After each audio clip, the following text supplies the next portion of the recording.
co-sponsors with the National Council of La Raza of this conference. Thank you for all attending. The Civil Rights and Hispanic Voter, the legacy of Willie Velasquez.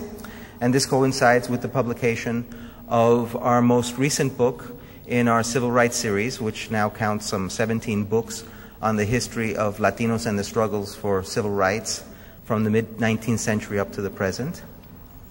The book is The Life and Times of Willie Velasquez, Su Voto es Su Voz, by Juan Sepúlveda, who's here with us today. And I won't go too much into the program since you have the program in your hands.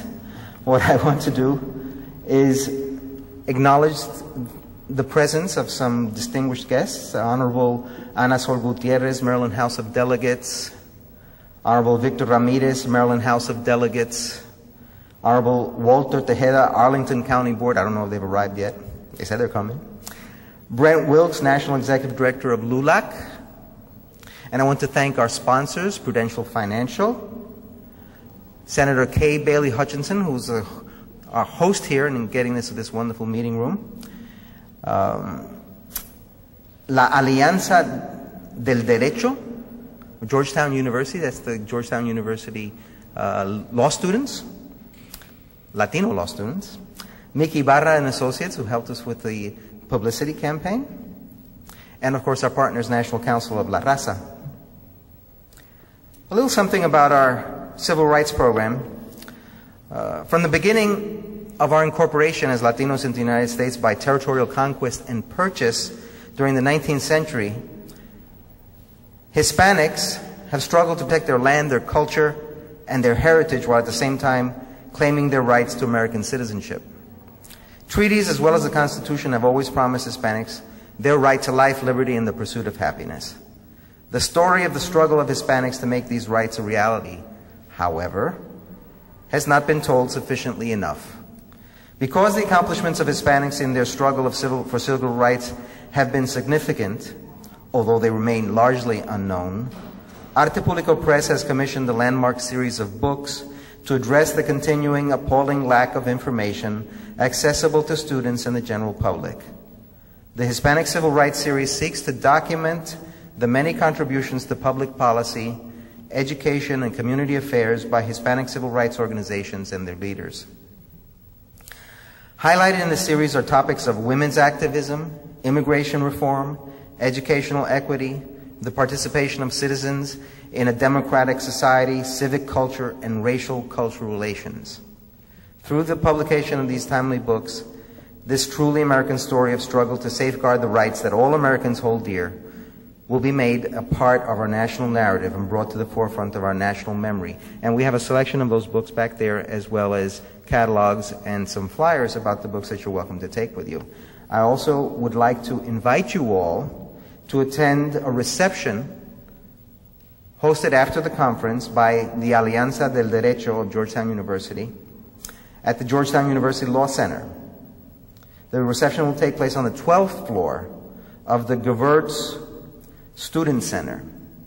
There is a map in the back of your program. It's about a 10-minute walk from here or a short cab ride. And now, let me introduce someone who, probably for all of us, needs no introduction. That's Raul Yzaguirre, who's one of the Hispanic community's most widely recognized leaders. His involvement in many of the most critical legislative and public policy issues of the last 3 decades has made him a key national player on behalf of Hispanic Americans.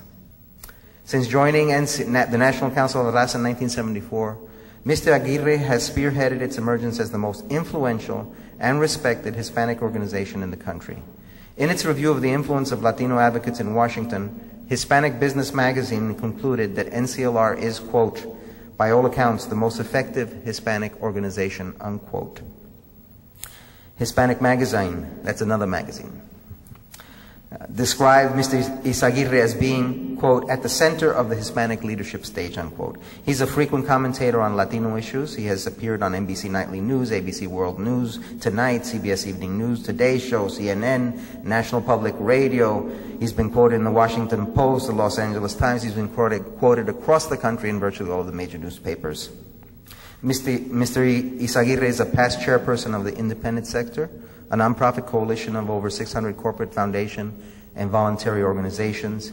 He serves on the board of directors of numerous organizations, including the United Way of America, the National Hispanic Leadership Agenda, the Congressional Hispanic Caucus Institute, and the Hispanic Association of Corporate Responsibility. He was the first Hispanic to serve on the executive committee of the Leadership Conference on Civil Rights. Recently, Mr. Aguirre has announced his retirement from the National Council of La Raza. And so our conference today, in part, it marks a passing of the torch. And in fact, some of the other panelists that we'll be hearing from today represent some of the receivership of the torch, as new leadership across the country is now assuming its place at our civil rights organizations. So without any further ado, let me introduce to you and let's welcome Raul Yzaguirre.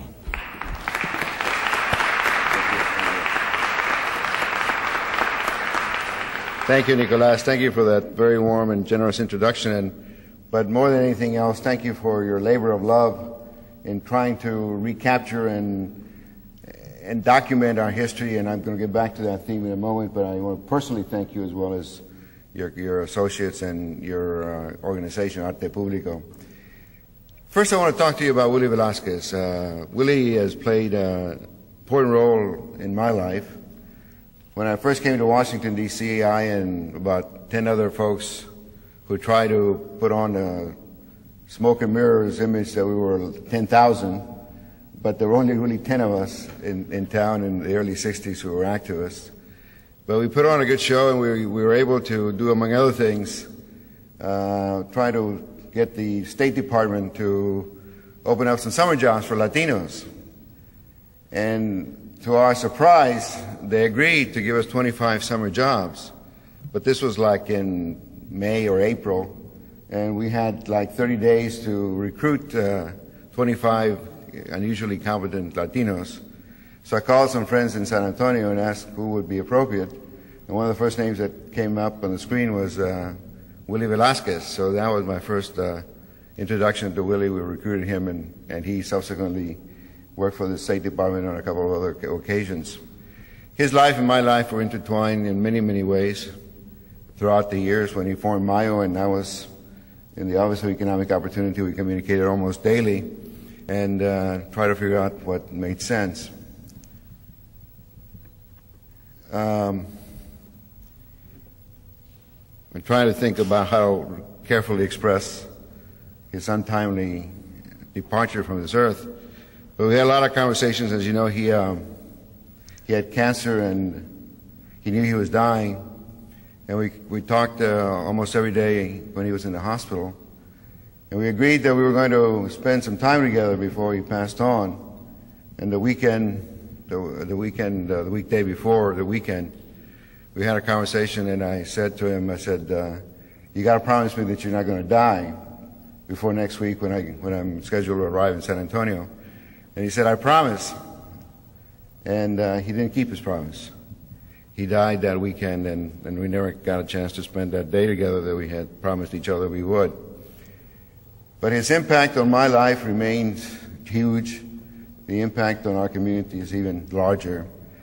And he represents, I think, a number of things. One of them is a quest for empowerment. The knowledge, the belief that the vote, that the American way, that the democratic process can be used to our advantage is sufficiently open and needs to be even more open for it to be a viable alternative. That may seem elementary to some folks, but for some in our community, the ballot box did not seem like a viable alternative. To Willie and to many of us, it is a viable alternative, one that needs to be utilized and maximized to its fullest. So part of the political empowerment is part of Willie's legacy, and we continue. You'll be hearing more about that throughout the conversations that we're going to have today and in subsequent opportunities.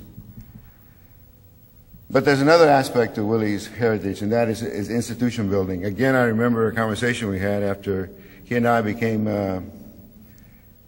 the executives of our respective organizations. The Southwest Voter was a spinoff of the National Council of La Raza.